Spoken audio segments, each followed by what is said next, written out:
In this Blender tutorial, I'll show you how to create this procedural waffle material. Now this waffle material was originally used in my ice cream drumstick tutorial which I recently posted. And I used this material as the waffle cone material on the ice cream cone. So if you'd like to watch that other video and learn how to create this ice cream drumstick, you can find the video link in the description. And if you're interested in purchasing this procedural material, you can get that with the links in the description on my Gumroad store and my Patreon page and the Blender Market.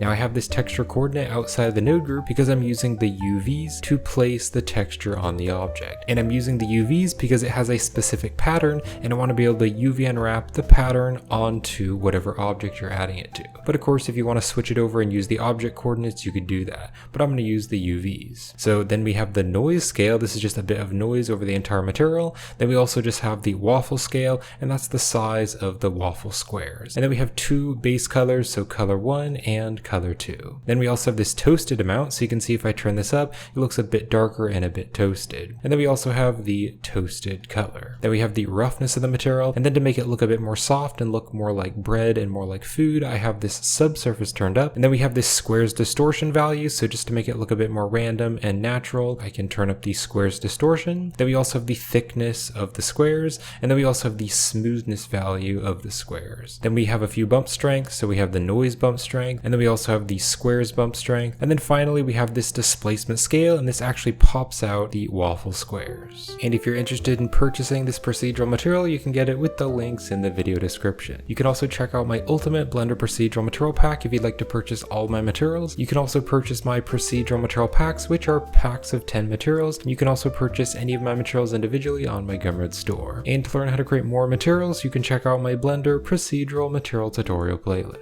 So if you want to set up the 3D viewport the same way that I have, I'll show you how I've set up the objects and the lighting. So I went to the add menu and I went here to mesh and I added a UV sphere. Then I scaled the UV sphere down by 0.2 and I'll press Ctrl A and apply the object scale. And then I'll shade the object smooth. And then with the sphere selected, I'll hit Ctrl 3. That's going to add a subsurf of 3 levels, and I'll turn the viewport and render levels up to 3, so it has a lot more detail, so the displacements will have more geometry to work with. I'm now going to go to the add menu, and I'm going to add a cube to create a waffle object, and I'll scale this object down by a 0.2, and then apply the scale. Then I'll go into edit mode, and I'll scale it down on the Z-axis by 0.2 and then go back to object mode, and I can just move this over here. I'll go back into edit mode and I'll hit Ctrl R to add a loop cut. I'll scroll my mouse wheel till there are 3 cuts and left click and right click, and do the same thing for this side, Ctrl R, and add 3 loop cuts in the center. Then I'm going to select everything and I'll use the object context menu and click on subdivide, or you can also hit Ctrl E and you can choose subdivide. And I'm going to do that 2 times, so now we have a lot more geometry for the displacements to use. Let's use the object context menu and shade it smooth, and then I'm going to hit Ctrl 4. Ctrl 4 will add a subsurf with 4 levels, but I'm going to turn the render and viewport both up to 4. Then I just added a camera and I just pointed the camera at the objects. And if you select the camera and go to the object data properties, I turned the focal length up to 80 just to kind of zoom the camera in a bit. Then I added a few different area lights. So I added this area light right here and this one right here. These are both in the background to act as rim lights. I changed the shape to rectangle and made them kind of long, and the power is set to 200. Then I added another area light here. This one is a very slight yellow color. This one is kind of on the front, shooting down on the side, and I turned the power to 40 to get some nice lighting. Then also here on the world properties, I added in this Autumn Forest 04 1K HDRI from polyhaven.com. So I'll have the link in the video description if you want to download it. So you can click on the yellow dot here next to color, you can choose environment texture, and then just click on the open button and open up the HDRI.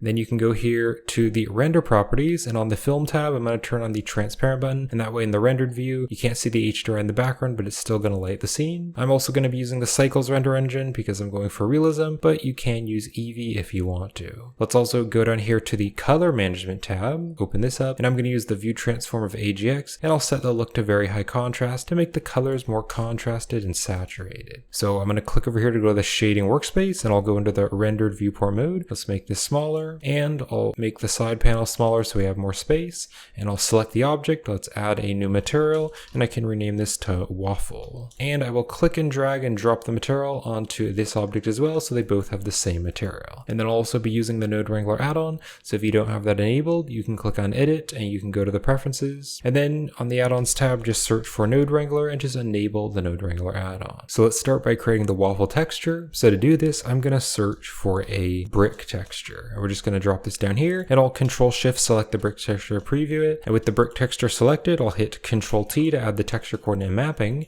Now you could use the object coordinates if you want to, but it's going to be very hard to place the brick texture exactly where you want. You can see like there isn't any bricks on this side, and then it's just right up here, and you can see kind of the rotation and things are a bit messed up. So I'm going to use the UVs instead because that gives us more control, especially because the waffle has a specific pattern. So we'll be editing the UV map later. Let's first change the brick texture. So I'm going to turn the offset to 0, and I can see it looks more like a checker texture. Then here on the brick width and row height, I'm going to turn these both to 0.5. So now they are the same size. I'm also going to turn this mortar smoothness to a 0.6 because I want the edges to be a lot more smooth. And then I'll turn the mortar size to a 0.08, so it's quite a bit bigger. I'll leave the scale at the default of 5, but we'll be changing the UV map later to change the size of it. Now for the color, I want the mortar to be fully white, and then I want color 2 and color 1 to be fully black. Why I'm making color 2 and color 1 fully black is because I want these to not be popped out by the displacements. They're going to be black, so that's equaling a value of 0,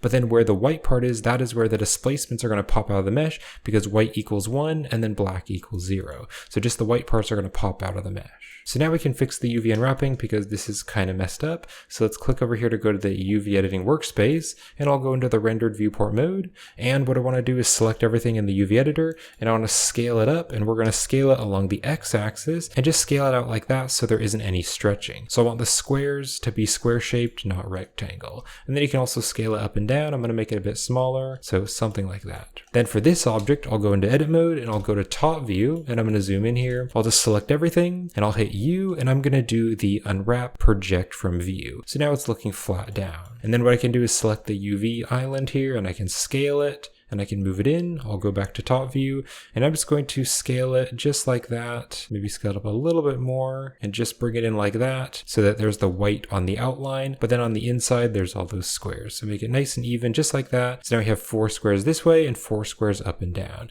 So there is just one little square there for a waffle. So now that I've edited the UV map, I can double tap the R key to use the trackbar rotation, and I can just kind of rotate this. So it's just kind of rotated a bit, and it'll catch the light a little bit better. So let's go back over here to the shading workspace. So now what I want to do is drag the texture coordinate and mapping back here, and in between the mapping and the brick, I want to add a noise texture to just distort these lines a little bit. So I'm going to search for a noise texture. I'll drop it right here in the middle, and then I'll turn the noise texture scale to 3, and I'll leave the detail at 2, and I'll actually leave all the other settings how they are. So I'm just going to turn that down to 3. So it's distorting it way too much, and it looks very random now. So to make it less strong, I'm going to search for a mix color, and I'll put this in between the noise and the brick. Now the mapping vector can go into color A, and then we're going to take the noise texture color and we're going to put that into color B. So now the factor is going to blend between using color A, which is not distorted, or turning it up to 1, which is going to use the noise, which is distorted. Now you can see the texture is being moved around a lot. So if we click on the mix here, we'll change the type to linear light, and I can see it's distorting it without moving the texture around so much. And then I'm going to turn the factor to a 0.03, so it is very subtle, but I can see the edges there are just a little bit wobbly, so that looks more natural. So let's drag the noise texture up here, just kind of compress these nodes, and I'll drag it down here. What I'm now going to do is search for a displacement node. We'll drop this here, and we want to put the brick texture color into the height value, and so this is going to convert it to displacement data, so the displacement can go into the displacement of the material output, and I'll just Control-Shift select the principled shader to preview it. Now you can see it looks bumpy, but the edges aren't actually bumpy, it's smooth, so it's not actually bumping out the mesh. That's because we need to go to the side panel, and we need to click here on the little red circle there to go to the materials, and we want to scroll down, and we want to open up the settings and go to the surface. And on the displacement here, we want to change this to displacement and bump, and that's telling the material that it can use the displacements. So now I need to turn the scale way down on the displacement to make it less strong. So I'm going to turn the strength to a 0.01. So on the scale of 0.01, so now you can see the mesh is actually being popped out. So now let's create the texture for the waffles. So I'll go to the add menu, and I'm going to search for a noise texture, drop this here, and we'll hit Control-T, and we're going to use the object coordinates, put the object into the vector. Let's preview the noise texture and I'll change some of the settings. So I'm going to turn the scale to 35 and I'll turn the detail up to 10 and then I'll turn the roughness to a 0.55. So now I want to create some custom colors for the waffles. So I'm going to search for a mix color. I'll put this after the noise and the factor can go into the factor here of the mix. So now I can make the two colors for the waffles. So I'm going to make one color kind of be like an orangey kind of brownish color. And then the other one will be similar, but it'll be a bit lighter and more of a peachy tannish color. And if you want to use the same hex values, you can. So here on color A, you can punch in this hex value if you want to, just kind of like a light brown. And this one as well, this is a very light brown, kind of like a peachy tannish color. And here's the hex value if you want to punch in the same color for color B. So now I can put the mix result into the base color and I'll preview the principled shader. And I'm going to turn the roughness up to a 0.7 so it's more rough. And then let's open up the subsurface because we can use the subsurface to allow light to go through the object to make it look a bit more soft and like food. So I'll turn this subsurface weight to like a 0.5. Now what I want to do is create a little bit of toasted areas where it's a little bit darker and a bit more red. So I'll go to the add menu and I'll search for another noise texture, drop this up here, and we can put the vector into the vector. And then for this noise texture, I'm going to leave all the settings how they are. I like how those settings are. So I want to make it more contrasted. So I'm going to search for a color ramp, drop this here, and the factor can go into the factor. So if I preview the color ramp, I can kind of drag the black tab and white values over. So I'll drag the white tab over here and the black tab kind of to about there. So there's a bit of contrast. Now what I want to do is mix it in with the base color. So let's just box select these nodes and we'll drag these back a little bit so there's a bit more space here. So I'll duplicate this mix node, drop it here, and we're going to put the color ramp color into the factor because that is the mask for where the toasted parts is going to be. Then we're going to take this mix result and we're going to leave that in color A. So now for color B, we can make this kind of like a reddish color. And if I Control Shift select the mix to preview it, you can see we can just add kind of that reddish color to make it look toasted. So I'm going to make kind of like a darkish, reddish, brownish color. And here's the hex value if you want to punch in the same color. So now you can see some parts look a bit toasted. Here it is before and then here it is after. So some parts are a bit darker. So you can put the mix result into the base color. Then what I also want to do is search for a hue saturation value and put it in between the color ramp and the mix. And I can drag this value around to add more toasted or less toasted. So we're going to use that later in the custom node group. So now I want to add some bump because the surface is very smooth. So let's search for a bump node. We'll drop this down here and we're going to take this noise factor and we're going to put that into the height value. And then the bump normal can go into the normal. So you can see by putting the factor into the height, that is a gray value. So that's black and white data. And that's going to convert it to normal data. So now it's coming out as a purple dot, which can go into the normal. But you can see it's way too strong. So let's make it much less strong. So I'll turn the strength to a 0.15. So now there's just a little bit of bump over the surface. Then what I'm going to do is duplicate the bump node and put one here after this one. And I'm going to use the brick texture color and I'm going to put that into the height value. So now if I turn this up, you can see we're adding bump there for the squares of the waffles. However, I'm going to keep the strength value down to 0. I'm just adding this so that you can add it as a custom value in case you don't want to use the displacement for some reason and you want to use the bump strength instead. You could just use the bump instead, but for now I'll keep it to 0. So that's it for the procedural material. So let's now join it together into a node group. So I'm going to drag this texture coordinate back here because I don't want to add it into the node group, and then I'll box select all the nodes but not the texture coordinate and this material output. So I'll hit Control G to join it together into a node group. Let's go outside the node group and I'll drag these both closer together like that.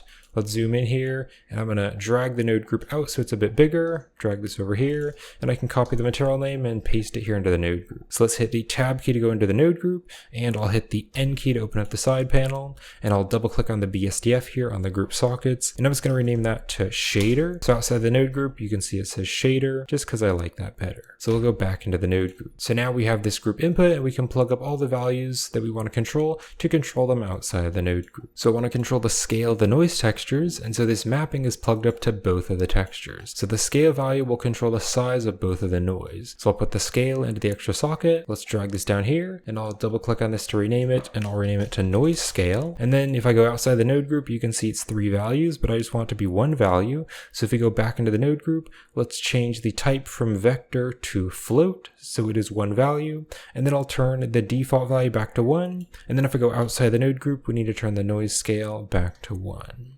Let's go back into the node group. Then I want to control the scale of the waffles, so I'll drag this down here. So you can of course use the UV mapping if you want to change the scale of it, but we can also just take this mapping scale, put that into the extra socket, and then we'll do the same thing. So let's make this bigger. Let's rename this to waffle scale, and then the vector will be float, so it's one value.